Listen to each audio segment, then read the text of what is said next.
초등부 친구들 안녕하세요. 한 주간 잘 지냈어요? 이제 무더운 여름이 지나가고 가을이 오고 있어요. 그죠? 태풍도 한 개, 두 개 오고, 또 밤에는 이제 좀 쌀쌀해진 것 같은데, 여러분 특별히 이 시기에 감기 조심하세요. 코로나 때문에 감기만 걸려도 불안한데, 여러분 밥 잘 먹고, 또 잘 때는 이불 꼭 덮고, 알겠죠?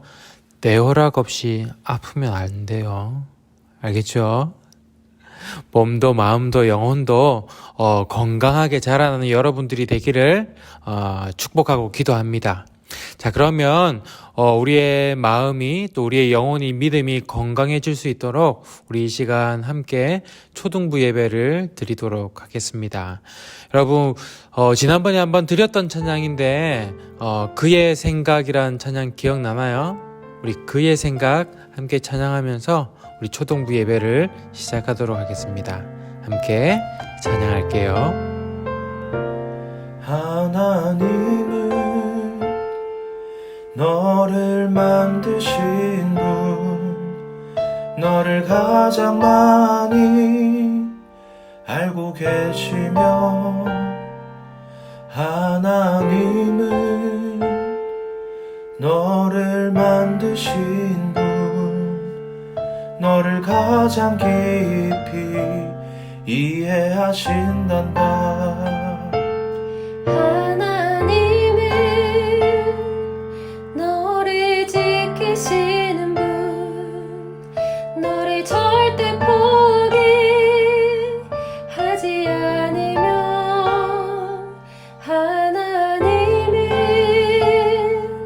너를 지키시는 분, 너를 쉬지 않고 지켜보신단다. 그의 생각 셀 수 없고, 그의 자비 무궁하며,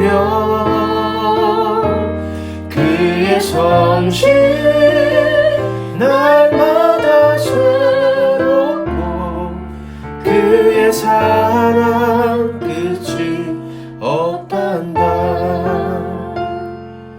하나님은 너를 원하시는 분, 이 세상 그 무엇 그 누구보다. 하나님은 너를 원하시는 분, 너와 같이 있고 싶어 하신단다. 하나님은 너를 인도하는 분, 광야에서도 폭풍 중에도. 하나님은 너를 인도하는 분, 푸른 초장으로 인도하신단다. 그의 생각 셀 수 없고, 그의 자비 무궁하며, 그의 성실 날마다 새롭고, 그의 사랑 끝이 없단다. 아멘. 우리 이 마음 가지고 함께 기도하겠습니다. 나를 만드시고 나를 아시고 나를 지키시고 또 나를 인도하시는 하나님 때문에 우리가 이렇게 평안할 수 있고, 하나님 때문에 우리가 이렇게 기도할 수 있고, 또 하나님 때문에 우리가 소망할 수 있습니다. 오늘도 하나님의 그 나라가 나의 삶 가운데, 또 우리 초등부 가운데, 또 우리 교회 가운데, 그리고 코로나로 힘들어하는 이 세상 가운데 하나님의 그 나라가 이루어지게 하여 주세요. 예수님 이름으로 기도드립니다. 아멘. 오늘 하나님께서 주신 말씀은 로마서 1장 17절 말씀입니다. 우리 신약 성경 로마서 1장 17절 말씀. 우리 한 절이니까 큰 목소리로 함께 다 함께 읽어보도록 할게요. 준비 시작. 복음에는 하나님의 의가 나타나서 믿음으로 믿음에 이르게 하나니 기록된 바 오직 의인은 믿음으로 말미암아 살리라 함과 같으니라. 아멘. 여러분, 죄인은 어떤 사람이에요? 죄인은 죄를 지은 사람이 죄인이죠. 그러면 죄인의 반대말은 뭘까요? 반대말. 죄를 지은 사람이 죄인이니까 그 반대말은 죄를 안 지은 사람이 되겠죠. 그 죄를 안 지은 사람을 우리는 뭐라고 부를까요?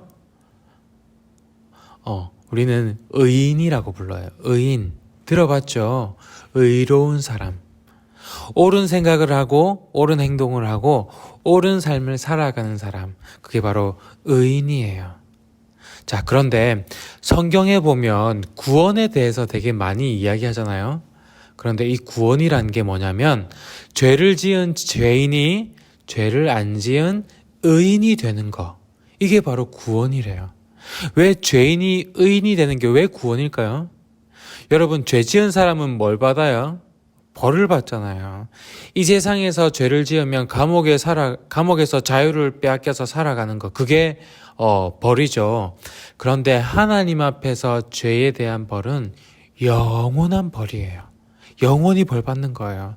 그래서 우리 죄인이 의인이 된다면 그 영원한 벌을 안 받아도 되잖아요. 그래서 이게 구원인 거예요. 죄에 대해서 구원을 받는 거예요. 그죠? 자, 그러면 이 죄인이 어떻게 의인이 될 수 있을까요? 어떻게 구원을 받을 수 있을까요? 우리 시작부터 너무 심각한 이야기를 하고 있나요? 어떻게 죄인이 의인이 될 수 있을까요? 세상 사람들은 이게 심각한 이야기이긴 하지만 세상 사람들은 여기에 대해서 많이 고민해요. 왜냐하면 우리 모두는 다 죄인이거든요. 여러분은 난 아직 죄 안 지었어 이렇게 생각할지도 모르지만 우리는 다 죄인이에요. 그 증거가 뭔지 알아요?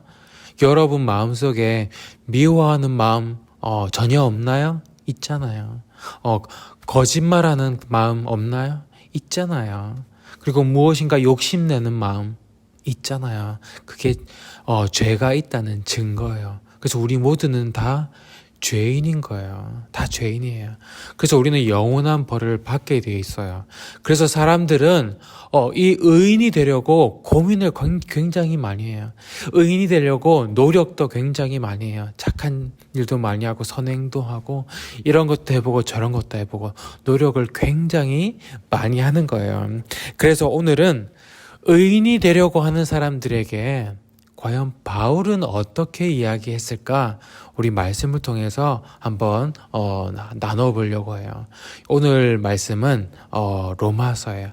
우리가 지난주에는 데살로니가 전서를 봤고 지난주에는 고린도 전서를 같이 봤죠.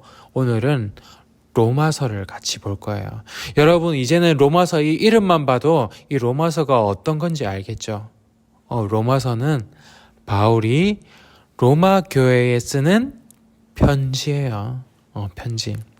바울은 로마에 대한 꿈이 있었죠. 그 거대한 제국 로마에서 복음을 전하고 싶었기 때문에 바울은 항상 로마를 생각했어요. 그래서 바울이 3차 선교 여행을 하던 중에 그 로마로 가려고 여러 번 시도를 했는데 그런데 갈 수가 없었죠. 그래서 바울은 그 로마에 나중에라도 갈 수 있을지 없을지는 모르지만 꼭 가고 싶어하는 그 마음을 전하기 위해서 이 로마에 편지를 쓴 거예요. 그래서 편지에 이렇게 적었어요. 1장 13절에 보면 형제자매 여러분, 내가 여러 번 여러분에게 갈 계획을 세웠으나 뜻대로 되지 못했다는 것을 아시기 바랍니다. 가려고 했다는 것을, 가고 싶다는 것을 이렇게 적어서 표현을 하는 거예요. 그런데 나중에 결국 어떻게 되었어요? 바울은 로마에 가게 되었죠. 그래서 로마에서도 바울은 복음을 전했어요. 그런데 이 로마 교회는 좀 특이한 게 있어요. 다른 교회들은 바울이 이렇게 선교 여행을 하면서 이렇게 교회를 세운 교회거든요. 그런데 이 로마 교회는 아직 바울이 가지도 않았지만 거기 이미 그 전에 바울이 가기 전에 교회가 세워져 있었던 거예요. 좀 특이하죠. 이 로마라는 지금 이 나라는 아주 큰 나라예요. 그래서 다른 나라들을 좀 지배하고 있는 그런 거대한 제국이거든요. 그래서 로마 사람들이 외국에 많이 나가기도 하고 외국에 있는 외국 사람들이 로마로 들어와서 살기도 해요. 그렇게 왕래가 많은 나라였어요. 그런데 그 중에 예수님을 믿는 그리스도인들도 그 로마로 가서 살았을 수도 있잖아요. 그런 사람들이 있었을 거예요. 그 사람들이 모여서 세운 교회가 바로 로마 교회였어요. 그래서 로마에 그 교회가 세워졌다는 것이 소문이 나기 시작하는 거예요. 그래서 그 소문이 바울의 귀에도 들렸어요. 바울이 가고 싶었던 그 로마에 교회가 세웠다는 소식에 얼마나 기뻤을까요? 바울은 그 소식을 듣고 더 로마에 가고 싶었을 거예요. 그래서 아직 로마에 바울이 가지는 않았지만 그래도 편지를 쓸 그 교회가 있었다는 거예요. 그래서 편지를 쓸 수가 있었어요. 그래서 바울은 로마서를 쓰게 된 거죠.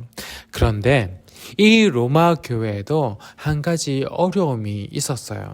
그 어려움이 뭐냐면 그리스도인들이 모여서 교회를 세우긴 했지만 아직 사도들의 가르침을 받지 못해서 복음에 대해서 정확하게 알지는 못하는 거예요. 그래서 거기는 유대인들도 있고 헬라인들도 있고 로마인들도 있고 이렇게 여러 민족들이 섞여 있는데 그 중에 유대인들이 자기들의 율법을 지켜야지 구원을 받을 수 있다고 이렇게 막 주장하는 거예요. 자기들의 율법을 지켜야 의인이 될 수 있다고 주장을 하는데 다른 유대인이 아닌 사람들은 그걸 받아들일 수가 없는 거예요. 이런 문제가 생겼어요. 도대체 유대인들의 율법이 뭘까요? 유대인들의 율법이 뭘까요? 유대인의 율법은 하나님께서 모세에게 주신 10계명이랑 그 10계명을 잘 지키기 위해서 하나님께서 또 다른 세부적인 규율들을 여러 개 주셨거든요. 그 모든 것들을 율법이라고 해요. 그리고 그 율법은 이렇게 기록되어져서 그것이 구약 성경이 되었어요. 다시 말해서 구약 성경에 있는 모든 내용들을 다 잘 지키면 의인이 될 수 있다는 거예요. 그런데 이 말 맞는 말이잖아요. 율법이 하나님의 말씀이니까 하나님의 말씀 잘 듣고 잘 지키면 의인이 될 수 있는 거잖아요. 그죠? 그런데 진짜 유대인들의 말처럼 율법을 잘 지켜서 구원을 받는 거라면 예수님께서 이 땅에 오실 필요가 있을까요? 없어요. 정말 구원받기 위해서 율법만 잘 지키면 되는 거라면 예수님께서 굳이 십자가에 오르실 필요가 있었을까요? 없어요. 그럼 예수님께서 도대체 왜 이 땅에 오셨을까요? 예수님께서 왜 굳이 그 십자가에 오르셔서 죽으셔야만 했을까요? 유대인들의 말이 다 맞기는 맞는데 그런데 그 율법을 완벽하게 다 지킬 수 있는 사람은 이 세상에 아무도 없기 때문에 그래서 예수님이 이 땅에 오신 거예요. 유대인의 말처럼 율법을 다 지키면 의인이 되는 게 맞는 말이에요. 그런데 그 율법들 중에 단 하나라도 어기게 되면 바로 죄인이 되는 거예요. 단 한 개라도. 그런데 이 율법을 한 개라도 어기지 않고 다 완벽하게 지킬 수 있는 사람은 이 세상에 아무도 없다는 거예요. 그래서 우리 모두는 다 죄인인 거예요. 나도 죄인이고 여러분들도 다 죄인인 거예요. 그래서 우리가 아무리 열심히 노력을 해도 우리가 아무리 열심히 율법을 지켜도 이미 한 개 어겼으면 우리는 다 죄인인 거예요. 우리는 구원받을 수 없는 사람이 되는 거예요. 그죠? 그래서 예수님께서 이 땅에 오신 거예요. 우리가 이 세상에서 죄를 지으면 죄인이 돼서 경찰에 붙잡혀 가잖아요. 그죠? 그러면 그 죄에 대한 벌을 받죠. 그 벌이 뭐예요? 감옥에서 나의 자유를 빼앗겨서 이렇게 몇 년 살아가는 거. 그게 벌이에요. 그런데 그 벌을 내가 다 받고 나면 어때요? 그때는 더 이상 감옥에서 죄인으로 살 필요는 없죠. 내가 벌을 다 받으면 이제는 사회에 다시 나와서 평범하게 살아갈 수 있는 거예요. 자, 그러면 우리가 처음에 얘기했던 거, 죄인이 의인이 되는 방법은 뭐예요? 내가 나의 죄값을 다 치르는 거, 나의 죄의 벌을 다 받는 거, 그럼 받고 나면 내가 의인이 될 수 있다는 거예요. 그죠? 자, 그런데 우리가 이 사회에서, 이 세상에서는 나의 죄값이 감옥에서 몇 년 사는 거지만 하나님 앞에서 우리의 죄값은 뭐라고 그랬어요? 영원한 벌이라고 했어요. 이것은 근데 우리가 치를 수 있는 벌이 아니잖아요. 그죠? 그래서 예수님께서 우리 대신 십자가에 오르셔서 우리가 받아야 하는 그 죄값을 대신 받으신 거예요. 예수님께서 우리의 죄값을 다 치러 주신 거예요. 그래서 우리는 더 이상 이 죄값을 치르지 않아도 된다는 거예요. 이것이 바로 복음이에요. 이것이 바로 기쁜 소식인 거예요. 예수님께서 우리의 죄값을 다 치르셨기 때문에 우리는 이 벌을 더 이상 안 받아도 된다는 거예요. 바울은 이 복음을 로마 교회에 쓴 거예요. 편지로. 로마 교회는 이 복음을 몰랐기 때문에 이렇게 편지로 써서 이 복음을 전했던 거예요. 그리고 바울은 또 이렇게 이야기합니다. 오늘 우리가 읽은 말씀 1장 17절에 보면 복음에는 하나님의 의가 나타나서 믿음으로 믿음에 이르게 하나니 기록된 바 오직 의인은 믿음으로 말미암아 살리라 함과 같으니라. 예수님이 십자가에서 우리의 죄값을 대신 치르셨다는 이 복음에는 하나님의 의가 나타나서 우리에게 믿음을 주게 된다는 거예요. 그리고 오직 의인은 믿음으로 말미암아 살리라. 죄인인 우리가 의인이 될 수 있는 것은 우리가 율법을 지켜서도 아니고 교회를 열심히 다녀서도 아니고 헌금을 많이 해서도 아니에요. 오직 예수님을 믿는 나의 믿음으로 의인이 되는 거예요. 정말로 내가 의로운 사람이 되어서, 내가 옳은 사람이 되어서, 내가 착해서 의인이 된 것이 아니라 의로우신 예수님께서, 그 예수님께서 나 대신 나의 죄값을 치르셨기 때문에 내 죄가 없어진 거예요. 그러니 우리가 구원받았다고, 의인이 되었다고 자랑할 수 있을까요? 없어요. 나는 더 이상 죄인이 아니야.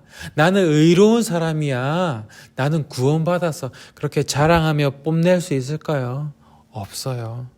우리는 단지 나는 죄인인데 예수님께서 나를 구원해 주셔서 그렇게 감사하고 찬양할 수밖에 없는 거예요. 그 감사한 마음 때문에 우리는 교회에 와서 이렇게 예배를 드리는 거예요. 그 감사한 마음 때문에 나를 하나님께 드리는 거예요. 그래서 우리는 예수님의 말씀을 들으면서 그 예수님처럼 나도 예수님 따라 살려고 노력하며 살아가는 거. 이게 바로 믿음인 거예요. 그 믿음을 바울은 이 로마 교회에 전하고 있는 거예요. 이것이 바로 믿음이에요. 바울은 로마 교회에 편지를 통해서 이 복음을 전해 주었어요.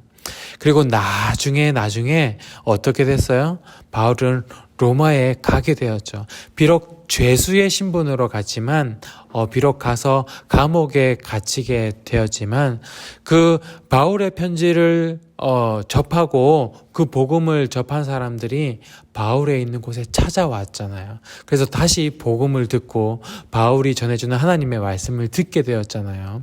그리고 또 다른 복음을 들어야 되는 사람들을 데리고 와서 또 복음을 듣게 하고 또 복음을 듣게 하고 바울은 그렇게 로마 교회 또 로마 사람들에게 복음을 전할 수가 있었던 거예요. 또 그래서 그 로마 교회는 복음을 통해 믿음이 더 굳건해지고 구원받는 교회가 될 수 있었던 거예요. 그리고 오늘 예수님께서는 이 바울의 편지를 통해서 여러분들에게 이렇게 말씀하세요. 너 나 믿니? 그럼 너는 죄인이 아니라 의인이야. 내가 죄값을 치러야 하는데 우리는 구원을 이렇게 선물로 거저받은 거예요. 우리 이 시간 이 예수님께 이렇게 한번 고백해 보겠어요? 예수님, 저는 예수님을 믿습니다. 죄인인 나를 위해 이 땅에 오셔서 십자가로 내 죄를 용서해 주셔서 감사합니다. 예수님을 통해 의인이 되었으니 의로우신 예수님을 따라 살아가게 해주세요.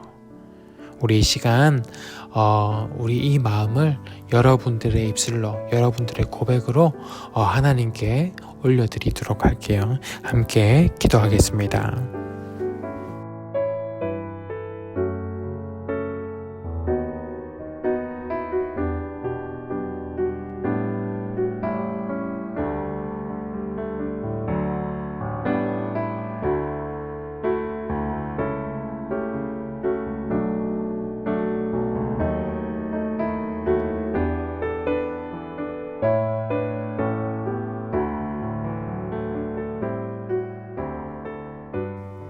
우리를 사랑하셔서 우리를 죄인으로 그냥 내버려 두지 않으시고 이 땅에 오셔서 우리를 구원하신 주님 감사합니다. 이 귀한 구원을 우리에게 선물로 거저 주셔서 하나님 감사합니다. 이 믿음을 잃지 않도록 우리 초등부 친구들 한 사람 한 사람을 다 지켜주시고 언제나 주님께 감사하며 예배하며 살아가는 하나님의 의인이 되게 해 주세요. 이제는 우리 주 예수 그리스도의 은혜와 아버지 하나님의 크신 사랑과 성령님의 함께 하시고 위로 교통하여 주심이 믿음을 고백하며 또 의인으로 살아가기 원하는 주님의 거룩한 자녀들 머리 위에 지금으로부터 영원까지 함께 하시기를 간절히 축원하옵나이다. 아멘. 네, 오늘도 이렇게 하나님 앞에 나와서 예배하는 여러분들, 믿음으로 그 예수님을 고백하는 여러분들은 의인이에요. 여러분들은 의인이에요. 언제나 감사하는 마음을 가지고 또 찬양하며 예배하며 살아가는 여러분들이 되기를 바라요. 또 여러분 내일 또 태풍 강한 거 온다는데 문 단디 잠그고 밖에 나가지 말고 또 건강히 잘 있으세요. 알겠죠? 또 다음 주에 우리 또 건강한 모습으로 함께 만나요. 안녕.